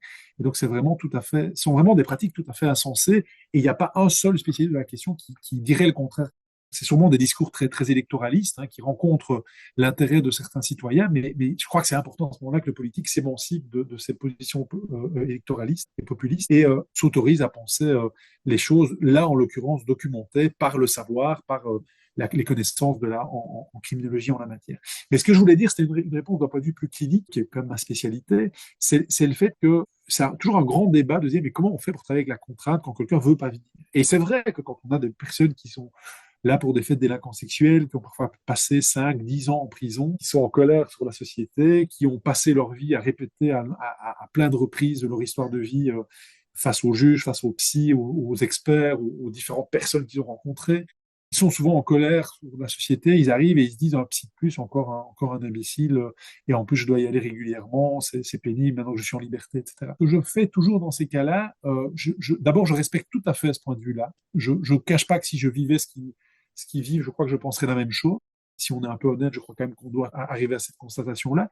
Et ce que je dis à la personne quand elle arrive, parce que ça, d'abord il y en a plein qui arrivent avec beaucoup d'intérêt, mais il y en a comme ça qui arrivent et qui disent bon, j'en ai rien à foutre, ou bien qui ne le disent pas, mais on le comprend très vite. Et moi, je leur dis très vite, je dis, vous savez, vous pouvez tout à fait me dire qu'on n'a pas envie de venir, c'est pas du tout un problème.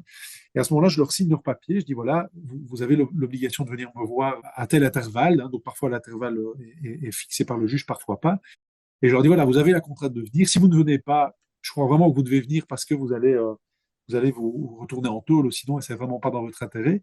Donc, je vous signe le papier, mais vous n'avez pas envie de me voir. Moi, j'ai pas du tout envie de vous faire perdre du temps. J'ai pas tellement envie de perdre mon temps, moi non plus.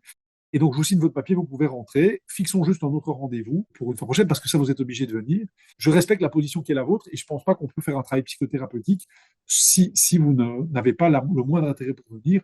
Je vous demande pas du tout de reconnaître les faits que vous avez commis. Je vous permets d'être totalement en colère sur la justice. Mais si vous n'avez pas un moindre intérêt à venir me rencontrer, je vous demande pas de venir faire de la comédie avec moi. Rentrez chez vous, allez vous occuper à ce que vous voulez. Je vous signe votre papier. Et quand l'assistante de justice me demandera ça, si vous n'avez pas, normalement vous avez assez avec votre petit carnet, mais si je dois faire une lettre, je dirais que vous êtes présenté à chacun des rendez-vous pour aller à la ligne. Et je lui dis par contre, la seule chose à laquelle moi je m'engage, c'est que je vous fixe un rendez-vous et sachez que chaque fois, l'heure qui suit, quand vous commencez votre rendez-vous, mon heure, elle est libre et elle est pour vous, puisqu'elle est payée.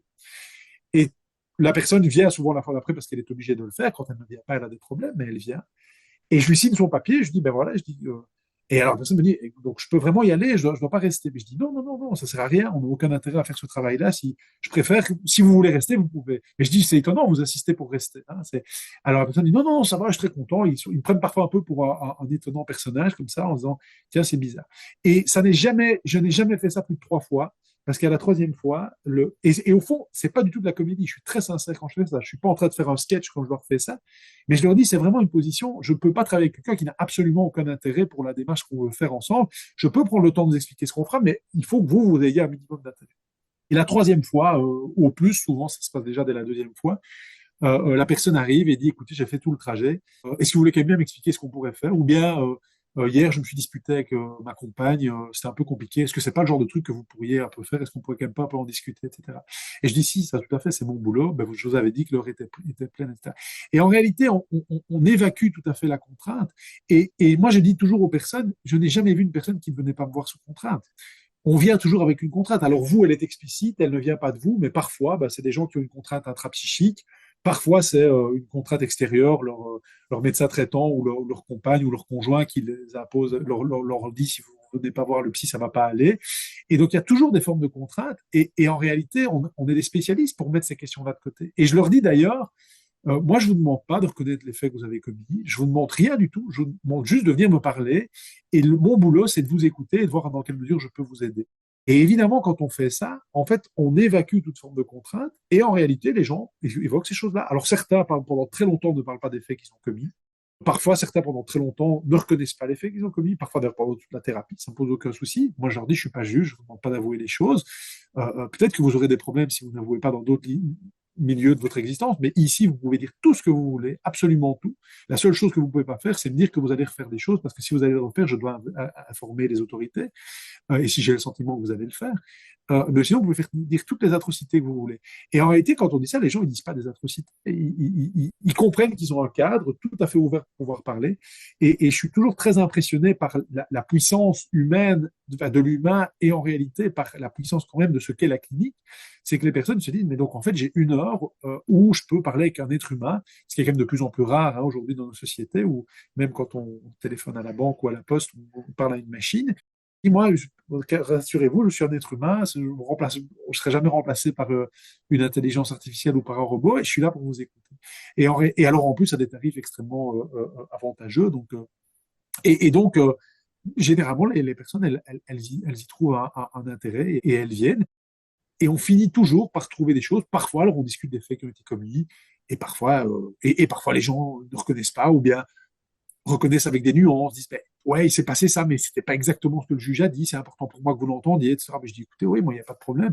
Mais moi, mon job n'est pas de vous croire, hein, donc rassurez-vous, c'est de vous écouter, et c'est à vous de vous croire. Mon boulot, après, quand je vois un patient suivant, je suis pas, mon boulot, c'est d'être un lieu pour vous, et c'est pas, vous ne devez pas dire des choses pour moi. Et donc, en réalité, je trouve que la contrainte, alors qui est un peu différente de la contrainte médicamenteuse dont on a parlé tout à l'heure, hein, mais là, cette contrainte dans la thérapie, elle est au fond quelque chose qui est moins présente. Alors, quand je dis que moi, je fais ça, je vous donne ici une explication pour le faire, mais tous les thérapeutes ont des manières de faire avec la contrainte. Et je pense que finalement, c'est pas si compliqué. La seule chose qu'il y a, c'est que moi, je crois que c'est très important, en tout cas, je défends beaucoup le fait que le psychothérapeute ne doit pas faire reposer la psychothérapie sur la reconnaissance des faits. Ça, c'est la seule chose, parce que je crois que si on fait ça, on se trompe d'objectif et on adopte cette posture normative. Et je crois que dans la thérapie, si on part par là, on adopte une posture normative qui empêche cette position vraiment psychothérapeutique de non-jugement de la personne, qui me semble vraiment très importante, qui est au fond peut-être le seul lieu dans la société où on arrive à rencontrer une personne. Alors ça n'empêche que je peux avoir mon point de vue sur la délinquance, je peux trouver que telle personne est une ordure, si j'y pense d'un point de vue citoyen ou personnel ou en tant que parent ou quelque chose comme ça, mais en l'occurrence, quand je rencontre la personne, je dois avoir, et alors je dis toujours, le seul point de repère qu'on doit avoir, et je crois qu'il est vraiment fondamental, c'est qu'on doit avoir du respect pour la personne qu'on rencontre. Et si on n'a pas de respect ou si on n'en a plus, ce qui peut arriver, ce n'est pas grave, mais on ne peut plus être son thérapeute. Et là, on doit dire, écoutez, moi, je suis plus capable de travailler avec vous, avec ce que j'ai appris que vous aviez refait, ou avec ce que vous me dites, ou avec votre attitude. Pas de souci. Je crois que c'est assez rare. Hein. Mais quand c'est le cas, je pense que c'est absolument fondamental. Mais par contre, c'est absolument fondamental que quand on rencontre quelqu'un, on doit avoir un respect pour cette personne-là, indépendamment des choses qu'elle ait pu faire. Étienne de Grève, il avait une très belle phrase, hein, donc ce psychiatre, criminologue belge, il disait, et phénoménologue, il disait, l'être humain criminel doit être rencontré comme toute autre personne d'ailleurs, disait-il, dans un élan total de sympathie. Et en disant que ce n'est pas pour autant qu'on devait adhérer à ce qu'il nous disait, qu'on devait accepter ce qu'il disait, mais si on n'a pas cette sympathie minimale, c'est-à-dire ce respect, hein, c'est un peu la même chose pour l'autre, je crois qu'on n'est simplement pas capable d'être son thérapeute. Et parfois, on a des cas très difficiles, des gens qui ont fait des atrocités, etc. Et on peut dire qu'on n'est pas capable. Je crois que c'est même très sain, un psy qui est capable de se dire ça. Mais par contre, un psy qui resterait thérapeute de quelqu'un qui ne respecte pas, je trouve que c'est une faute déontologique et je trouve que ça, c'est très grave. Merci énormément pour tout ça. D'un point de vue totalement de néophyte, je trouve que c'est plein de bon sens, tout ce que vous avez partagé, mais depuis le début, hein, depuis le premier mot. Tout ça est plein de bon sens, en fait. Et du coup, mon souhait à moi, ce serait juste que chaque professionnel, chaque citoyen professionnel reconnecte un petit peu à ce bon sens. Et je pense que du coup, je suis bien consciente des problématiques de financement, de temps, etc. Mais si chaque professionnel reconnectait à ce bon sens, peut-être que déjà on avancerait plus vite dans le bon sens, selon moi. Mais je suis d'accord avec vous, peut-être deux tout petits points de remarque. qui vont dire des choses un peu différentes. Mais la première, c'est que je pense que moi, je suis quand même un éternel optimiste et il se fait que moi, j'ai la chance de faire aussi un travail d'intervision, de supervision avec de nombreuses équipes dans le champ de la délinquance ou dans le champ de la psychiatrie, de la psychopathologie. Je suis quand même très impressionné par les capacités et les compétences des gens que je rencontre. Peut-être parfois des gens qui sont plus discrets. Il faut parfois une personne qui s'exprime mal pour invisibiliser les 10 personnes qui vont bien faire leur boulot et bien s'exprimer. Mais je pense en tout cas qu'il y a beaucoup de cliniciens qui font un boulot formidable en la matière. Alors après, dans l'autre sens, je ne vais pas être angélique et je suis bien conscient que, et a fortiori quand on est du côté des personnes qui voilà, où on subit la délinquance ou les conséquences de la délinquance en tant que personne proche, aidant ou concerné par ces problématiques-là, on vit évidemment beaucoup de violence. Et donc c'est un peu le revers de ce que je vais dire, c'est que la psychiatrie, le monde de la délinquance, le monde de la psychiatrie médico-légale est un monde très violent, avec beaucoup de violence de part et d'autre, et donc aussi du côté des positions des professionnels et des cliniciens. Un point quand même qui permettrait aussi de faire avancer les choses et en tout cas quelque chose qui détériore beaucoup les choses dont on pourrait se passer, c'est que ce qu'il y a vraiment de vertigineux ces 20 dernières années, c'est quand même l'apparition du managérialisme et de la bureaucratie. Alors à la fois dans le côté paperasserie, formulaire, etc., mais aussi dans toute une série de programmes thérapeutiques qui sont eux-mêmes, qui reposent eux-mêmes sur des logiques managériales où on dit au thérapeute ce qu'il doit faire, où on impose au thérapeute de s'approprier telle et telle modalité, etc. Et je pense que ça, c'est vraiment des entreprises de destruction de la clinique et de destruction de ce bon sens dont vous parlez. Je partage assez bien cette idée du bon sens. Alors après, il y a un tout petit côté normatif dans le bon sens, donc il faudrait un peu nuancer parce que parfois on veut faire le bien et en voulant faire le bien, on se rend compte que on prêche le mal, mais je comprends bien ce que vous voulez dire et de ce point de vue-là, je suis tout à fait d'accord. Et je crois qu'en fait, on devrait beaucoup plus foutre la paix aux cliniciens. Je parle foutre la paix de la part des positions d'autorité qui essayent d'organiser le travail des cliniciens, qui déresponsabilisent les cliniciens et leur imposent des modalités. Et je pense que une des raisons qui fait qu'on a parfois affaire à des cliniciens qui sont pas de bonne humeur, qui sont pas adéquats, qui n'ont pas le temps, qui n'arrivent pas à s'arrêter, etc., c'est parce qu'on est dans des institutions qui pressent de plus en plus le travail du clinicien qui doit compléter son agenda, doit dire où il est à tel moment, etc. Et donc, il peut plus prendre le quart d'heure qu'il prenait avant pour prendre un café avec son patient, pour aller un peu marcher avec ou pour discuter dans le couloir administratif avec la famille qui subitement arrive et qui mériterait 15 minutes de discussion et qui ne peut pas prendre parce qu'il est attendu pour aller remplir un formulaire à la con sur un ordinateur. Et ça, je pense qu'on fait un tort terrible à la clinique. Et je pense que c'est une entreprise de destruction de la clinique en réalité. Et ça, alors ça n'explique pas tout, ça n'explique pas la mauvaise foi. Bien sûr qu'il y a des gens de mauvaise foi qui font mal leur boulot, bien sûr, mais je pense que si déjà on prenait ce problème-là au sérieux et qu'on avait aussi des autorités qui jouaient un peu moins au petit patron et qui permettaient plus comme ça un travail horizontal et de fonctionnement, je pense que... Alors je veux pas produire un discours qui plaint les cliniciens, parce que je pense que s'il y a bien des gens à plaindre, c'est les patients et les familles. Hein. On n'est pas du tout dans le même degré d'impact au niveau de l'existence, mais il y a quand même comme ça des rapports de force qui péjorent beaucoup, qui abîment beaucoup en fait la possibilité de travail, alors qu'ils prétendent évidemment l'augmenter, la rendre plus performante, etc. Mais en fait, c'est des logiques de performance qui sont purement néolibérales et uniquement pour permettre d'engager moins de gens, pour que les personnes qui sont déjà en place travaillent plus, et pas du tout pour augmenter les capacités ontologiques de l'être et ce gain ontologique dont je vous parlais tout à l'heure. Merci. Est-ce que vous voyez quelque chose que vous n'auriez pas dit et qui vous paraîtrait important? Et souvent qu'il y avait des millions d'autres choses à dire. On a déjà fait le tour de beaucoup de choses, je pense.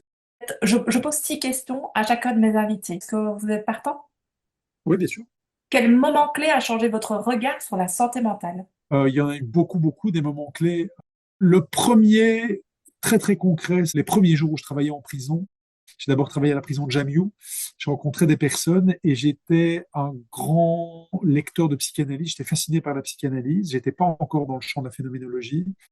Et j'ai vraiment eu le sentiment que les outils que j'avais appris à l'université, par la psychanalyse, mais aussi par les outils plus cognitivo-comportementaux qui m'étaient un peu massivement enseignés, je me suis rendu compte des limitations des outils et que j'allais vraiment devoir me débrouiller avec beaucoup d'autres choses.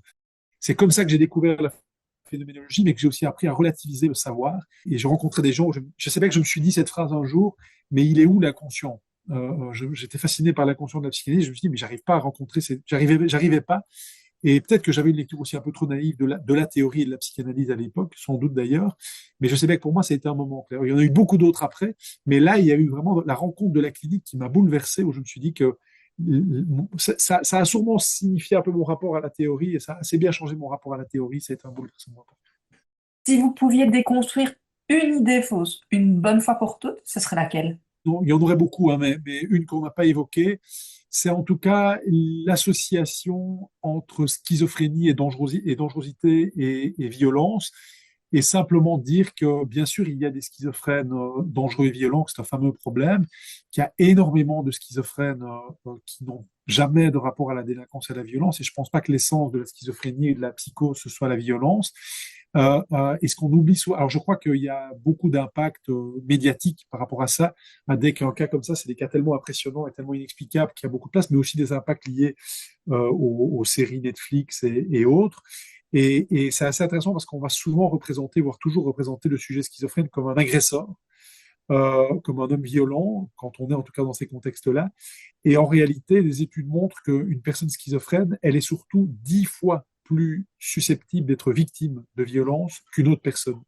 Et donc, en fait, on est à peu près certain qu'elle est beaucoup plus susceptible d'être victime que d'être agresseur en réalité, de par son expérience schizophrénique. Ça, je pense que c'est un élément je pense que c'est un élément important, ce qui ne veut pas du tout nuancer le fait qu'il y a des schizophrènes violents ou qui peuvent poser problème, bien sûr.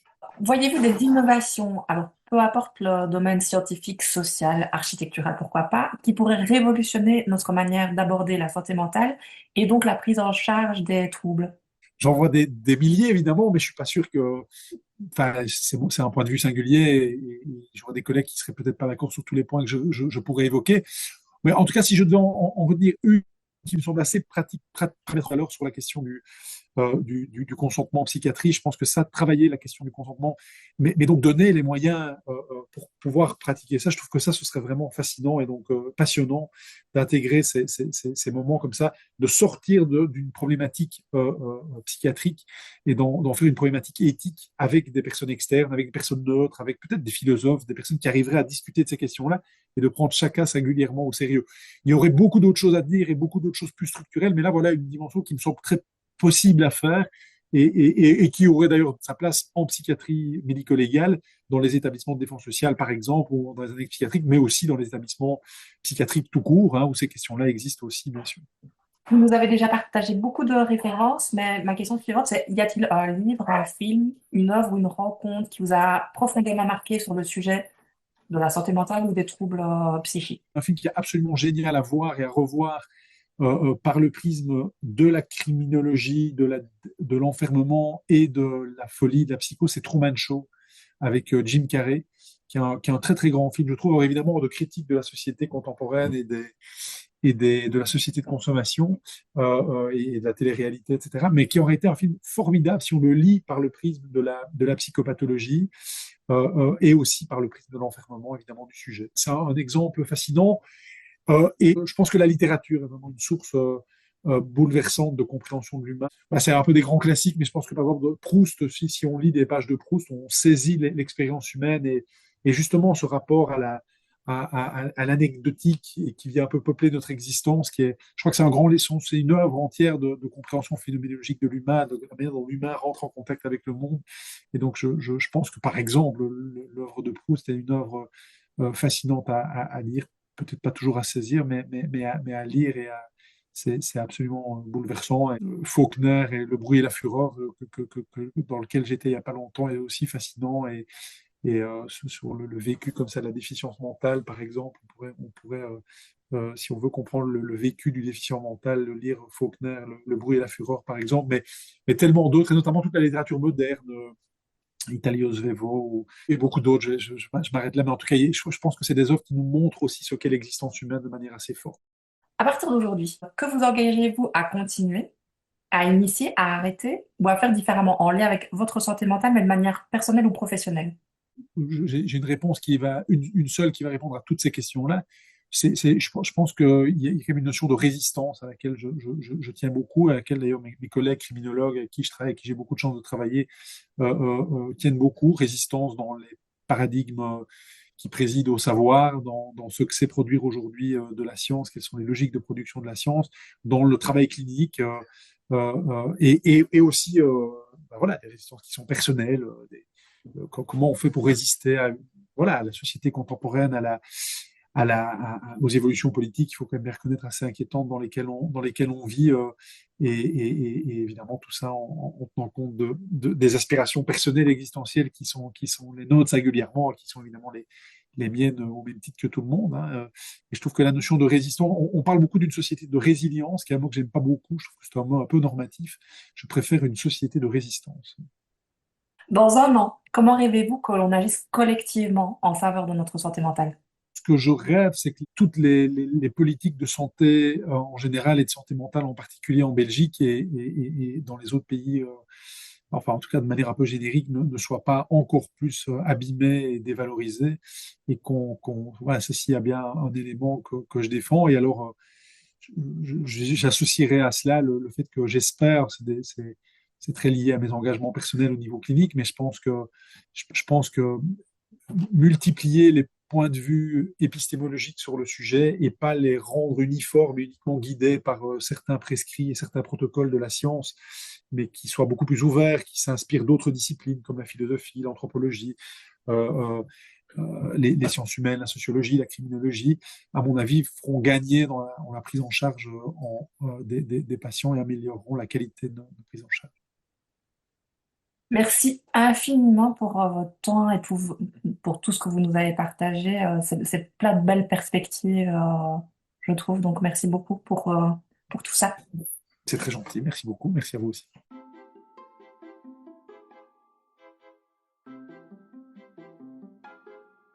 Si vous avez aimé cet épisode, partagez-le et abonnez-vous. Si vous souhaitez proposer des sujets, soulever des questions, partager vos réflexions, vous trouverez mes coordonnées dans le descriptif. Dans 15 jours, j'aurai le plaisir de recevoir Luc Debry, père belge, confronté aux troubles de schizophrénie de son fils.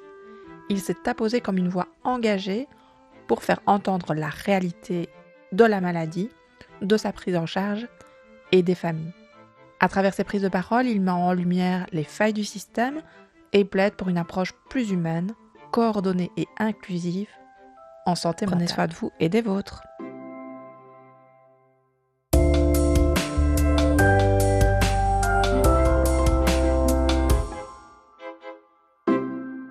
Vous venez d'écouter Éclat d'esprit, le podcast qui explore la santé mentale avec lucidité, humanité et ouverture d'esprit. Ici, on déconstruit nos idées reçues, on parle prévention, rétablissement et justice. Entre éclat de voix et éclat de rire, ce podcast ouvre un dialogue pluriel avec des personnes concernées, des proches, des professionnels de terrain, des chercheurs et des acteurs engagés au croisement du social, de la santé mentale et de la psychiatrie et de la justice, pour mieux comprendre la complexité des parcours et ouvrir la voie vers d'autres possibles. Éclat d'esprit est moteur dans la dynamique de Synergie, un réseau transdisciplinaire et international qui œuvre pour éviter qu'un parcours psychiatrique ne bascule vers un parcours judiciaire. En fil rouge, mon parcours personnel face à l'internement de mon mari, qui se retrouve en prison sans soins pendant une durée indéterminée pour des SMS, sans antécédents psychiatriques ni judiciaires. De l'éclat d'esprit à Synergie, il n'y a eu qu'un pas. Un pas que nous avons franchi ensemble pour construire une société où la santé mentale est accessible, équitable et pensée dans toute sa complexité, au bénéfice de chacun de nous.